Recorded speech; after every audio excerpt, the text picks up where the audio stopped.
আমরা সবাই মিলে আমাদের ভাই বোন শিশুদেরকে ওখানে মরার জন্য ছেড়ে দিয়েছি। এটাই সত্য কথা। এবং এর জন্য পুরা উম্মাকে জবাব দিতে হবে, পুরা উম্মাকেই জবাব দিতে হবে। সবচেয়ে বড় জবাব দিতে হবে আরবের নেতাদেরকে, আশপাশের যারা নেতা আছে এদেরকে। আরবের যে নেতারা আছে এদেরকে বিগত 70 বছর ধরে এরা যা যা করেছে এর উত্তর দিতে হবে, জবাব দিতেই হবে, কোনো উপায় নাই। আমাদেরকেও দিতে হবে, প্রত্যেক রাষ্ট্রপ্রধানকে দেওয়া লাগবে। যে লিখতে পারতো লিখে নাই তাকে দেওয়া লাগবে, যে বলতে পারতো বলে নাই তাকেও দেওয়া লাগবে, যার অস্ত্র দেওয়ার ক্ষমতা ছিল দেয় নাই তাকেও বলা লাগবে, যার মিলিটারি পাওয়ার ছিল সে চাইলে ওখানে ইন্টারভেন করতে পারতো সে করে নাই তাকেও বলতে হবে। আর যারা ওদের সাথে আতাত করে বন্ধুত্ব করেছে এরা তো মুনাফিক, টাটকা মুনাফিক, পাক্কা মুনাফিক। এরাই তো তারা যারা কাফেরদের সাথে জাহান্নামের তলদেশে থাকবে। মুসলিমদেরকে বাদ দিয়ে মুনাফিক ইহুদি খ্রিস্টানদের সাথে বন্ধুত্ব করেছে। যে ইহুদি খ্রিস্টানরা আমাদের ভাই বোনদেরকে মেরে এক ঝাঁঝরা করে ফেলাচ্ছে, আমি ওর সাথে বন্ধুত্ব করতে পারি? কি বলে আপনাদের ইমান? আর এই কথাগুলো কি উগ্রবাদী কথা হয়ে গেল না? এগুলো সত্যি কথা। আর সত্যি কথা বলার পরে কি হবে সেটা তো দেখার দরকার নেই, আল্লাহর কাছে আমাকে জবাব দিতে হবে, এটাই আমার ফিকির। তো যারা দোয়া করতে পারবে তারা যদি দোয়া না করে আল্লাহর কাছে জবাব দিতে হবে। যারা বলতে পারে যদি না বলে আল্লাহর কাছে অ্যান্সার দাও। বা মুসলিম মুনাফিক যেই হোক, কোনো মানুষ কি হাসপাতালে বোম ফেলতে পারে? কিভাবে ফেললো? তাহলে কি পরিমাণ ক্ষোভ তারা ভিতরে ভিতরে লালন করে আপনার কি বোঝার বাকি আছে? ওরা সুযোগ পাইলে একটাকেও ছাড়বে না, সবাইকে মেরে ফেলা। এই জন্য অল্প অল্প করে আগাচ্ছে, অল্প অল্প করে, আস্তে আস্তে। আমি এটা নিয়ে বিস্তারিত আলোচনা করছি বিগত প্রায় 1 মাস থেকে, আরও 5 বছর থেকে বলে আসতেছিলাম। লাস্ট 1 মাসে আপনারা দেখছেন এখন কি হচ্ছে। ধারাবাহিক এরকম সেশন আসবে ইনশাল্লাহ। আরও অনেক কথা আছে, কীভাবে এই জায়গা তারা আসলো, এটা চারটাখানি কথা না, বিশাল হিস্ট্রি। এমন অনেক সময় হয়েছে, এগুলো কিছুই না, এমন অনেক সময় হয়েছে এক দফাতে 2.5 লক্ষ মানুষকে মেরেছে তারা ওই জায়গাতে, এক দফাতে। 1940 সালের কথা বলছি, এক্স্যাক্টলি 1939 সালের জুলাই দিকের কথা, 1939 সালের দিকের কথা বলছি। ওই সময় এরা 2.5 লক্ষ মানুষকে মেরেছিল। 2.5 লক্ষ মানুষ আপনাকে কী মনে হয়? এভাবে যদি আমি পরিসংখ্যান দিতে থাকি এখানে আজকে 3টা-4টা বাজবে। আমার কাছে কিতাবও আছে রেডি করা, এবং ইনশাআল্লাহ আল্লাহ পাক চাইলে ওটা পাবলিশও হবে ইনশাআল্লাহ। তখন আপনার বাসায় পড়ে নিয়ে দেখেন কি হচ্ছে আসলে। তো মূল কথাটা হচ্ছে ভাই, আমি তো দোয়া করতে পারি, আমার তো করা উচিত, আমার ব্যথিত হওয়া উচিত, আমার কুনুতে নাজেলা পড়া উচিত। যদি আমার আরও বড় সামর্থ্য থাকতো অ্যাটলিস্ট ওখানে ত্রাণ পৌঁছানো উচিত ছিল, বা আরও যদি বড় ক্ষমতা আল্লাহ পাক আমাকে দিতেন তাহলে ওদের মুখের সামনে বলা উচিত ছিল এটা অন্যায়, জুলুম, এর প্রতিবাদে আমরা জাতিগতভাবে পাশে আছি ফিলিস্তিনিদের। এবং মুসলিম রাষ্ট্রগুলোর ঐক্যবদ্ধ হয়ে একটা ফোরাম গঠন করা উচিত ছিল এদের বিরুদ্ধে। কিসের শান্তি চুক্তি আর কিসের নেগোসিয়েশন? কোনো কথা আর বাকি আছে? এদের সাথে একটা ভাষাই বাকি আছে এখন, অস্ত্রের ভাষা, যুদ্ধের ভাষা। একটা ভাষাতেই কথা বলা বাকি আছে, আর কোনো ভাষাই নেই এদের সাথে কথা বলার। তুমি হাসপাতালে বোম ফেলে 600টা মুসলিম বাচ্চাকে হত্যা করে ফেলছো, তোমার সাথে কিসের কথা? একটা কথাই হতে পারে, সেটা হলো যুদ্ধের ভাষা, অথবা এই পুরো ভূমি থেকে তোমরা চলে যাবা পশ্চিমে। এটাই ছিল আমাদের ভাষা। কিন্তু বিগত 75 বছর ধরে আমরা এগুলো করতে পারি না। 1-2টা বছর না রে ভাই, 75 বছর ধরে আমরা এগুলো করতে পারি না।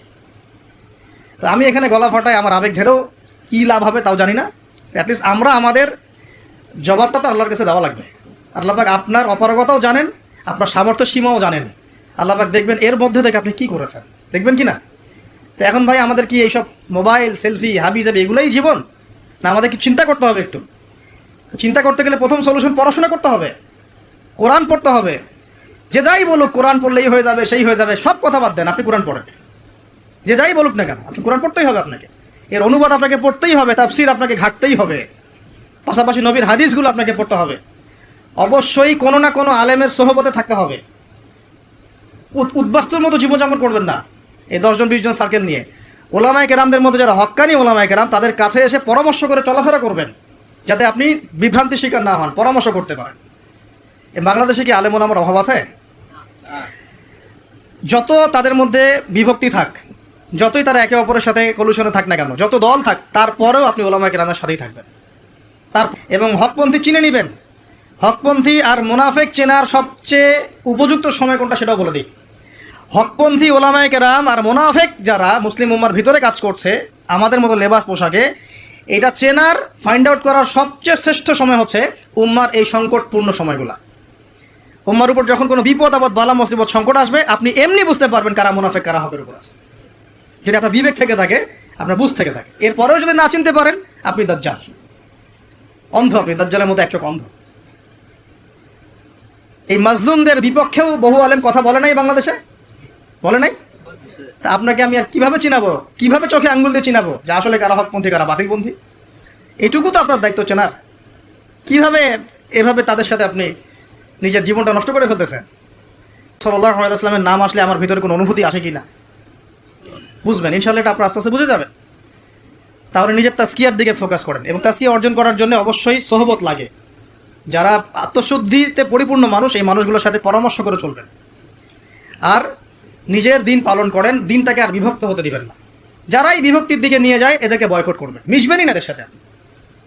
বরং আমি বলছি, বাংলাদেশে এমনিই তো শত শত দল হয়ে গেছে। এখন আপনি নিউট্রাল থাকবেন, নিজেকে বায়াসড করবেন না, নিউট্রাল থাকবেন। নিউট্রাল মানে নিরপেক্ষ। নিরপেক্ষ থেকে আপনি দেখবেন যে আসলে কার মধ্যে হকটা বেশি আছে।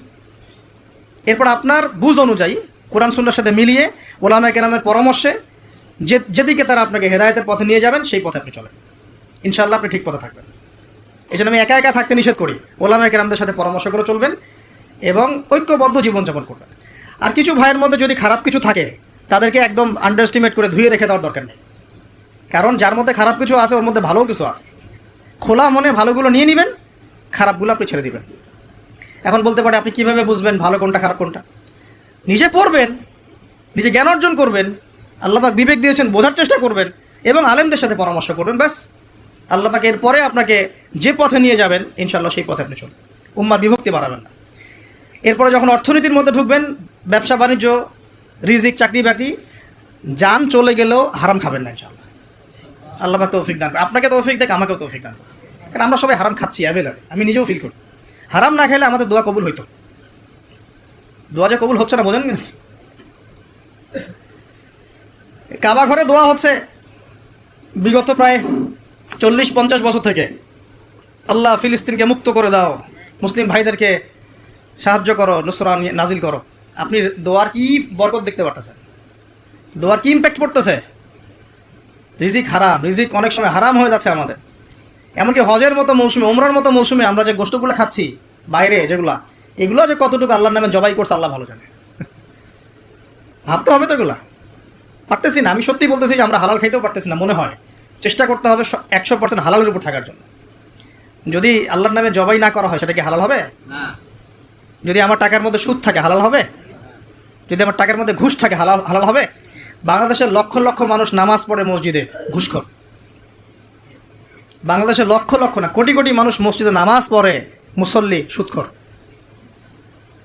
অনেক মসজিদ কমিটি আছে সুদখোর। ভাই আমার কথা বলতে কোনো ভয়ে কাজ করে না, আর আমি কারো পরোয়া করি না, সত্য কথা বলতে, এক আল্লাহ ছাড়া। বাংলাদেশে লক্ষ লক্ষ মানুষ আছে মসজিদে নামাজ পড়ে, সুদখোর, ঘুষখোর, দুর্নীতিবাজ, করাপ্টেড। আমরার জন্য পাঠানো হয় না। এবং এটাকে কন্ট্রোল তো আমাদেরকে করতে হবে। এই যে বললাম, কন্ট্রোল করতে গিয়ে যদি দেখেন পারতেছেন না, আপনার দ্বারা হচ্ছে না, তখন কি প্রয়োজনে ডিসকানেক্টেড হয়ে যাবেন। প্রয়োজনে ডিসকানেক্টেড হয়ে যাবেন, তাও নিজের দিনকে ক্ষতিগ্রস্ত হতে দিবেন না।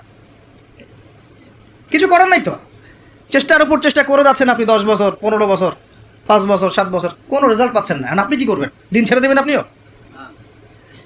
আপনিও তাদের মতো হয়ে যাবেন? আপনাকে আপনার স্বতন্ত্র জায়গায় থাকতে হবে। আল্লাহ পাক তৌফিক দান করুন। আর ইসলাম সংশোধনের মধ্যে সমাধান আসলে আলহামদুলিল্লাহ। এরপরে বাচ্চা কাচ্চা যেগুলো হবে, এগুলো পয়েন্ট মনে রাখবেন, পড়াশোনা থেকে নিয়ে এই পর্যন্ত।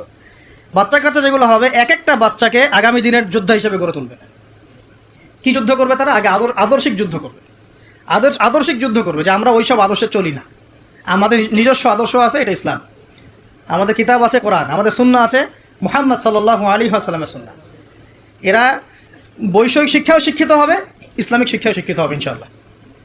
এরপরে এদের দ্বারা ইনশাআল্লাহ এমন জেনারেশন আমরা গড়ে তুলব, যে জেনারেশন আগামী দিনে ইসলামের পতাকা বহন করবে ইনশাআল্লাহ। আমরা যেটা পারি নাই, চেষ্টা চালাবো, আমাদের বাচ্চাদেরকে গড়ে তুলবো ইনশাআল্লাহ। পারা যাবে না? আল্লাহ পাক আমাদেরকে এই সব উদ্দেশ্যে দুনিয়াতে পাঠাইছেন।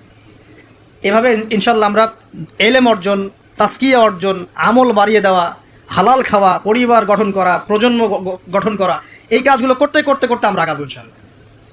এবং এখন যা চলছে এই ফিতনাগুলো থেকে আমরা নিজেদেরকে দূরে রাখার চেষ্টা করব। আর যেখানে যেখানে যেখানে মুসলিমদের এগেনস্টে এই কাফের, মুশরিক, জালেম, মুনাফিকরা পদক্ষেপ নেবে, আমরা আমাদের সাধ্য মতো এটাকে প্রতিহত করবো ইনশাআল্লাহ। হয় জবান দিয়ে প্রতিহত করব, নাহলে লিখে প্রতিহত করব, নাহলে কোনো সাহায্য করে প্রতিহত করব, নাহলে অ্যাটলিস্ট দোয়া করে প্রতিহত করব। কিছুই নাই, কমপক্ষে কী করবেন? দোয়া করবেন। কিছু নাই, কমপক্ষে দোয়া করবেন। কিন্তু কোনো অবস্থাতেই আত্মসমর্পণ করবেন না এদের সামনে। ওদের সামনে কোনো অবস্থাতেই জালেমের সামনে হাঁটু গেড়ে দিবেন না, বা মাথা উঁচু করে বাঁচবো ইনশাল্লাহ, মাথা উঁচু করে মরবো।